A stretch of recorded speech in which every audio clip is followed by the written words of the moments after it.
Ming maninito ati ako.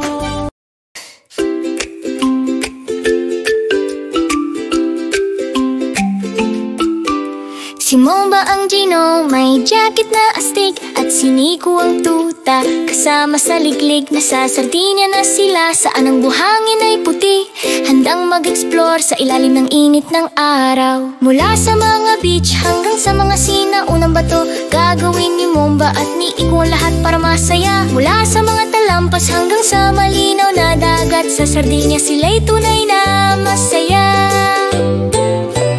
Momba at Nico, tayo'y mag-explore ngayon sa Sardinia. Tayo'y maglalakad at maglalaro mula sa mga beach hanggang sa mga sinaunang guho. Sa Sardinia, tayo'y maglalakbay sa lupa. Sa malinaw na tubig at sa init ng araw, handa na si Momba at Nico para magsaya.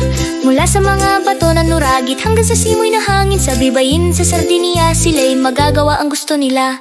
Sa mga mahangin na talampas at sa tamis ng hangin ng dagat, sobrang nag-e-enjoy si Momba at Nico doon. Mula sa masarap na pasta hanggang sa kislap ng paglubog ng araw, sa Sardinia sila'y hindi magpapahinga. Momba at Nico, tayo'y mag-explore ngayon sa Sardinia. Tayo'y maglalakad at maglalaro mula sa mga beach hanggang sa mga sinaunang guho. Sa Sardinia, tayo'y maglalakbay sa lupa.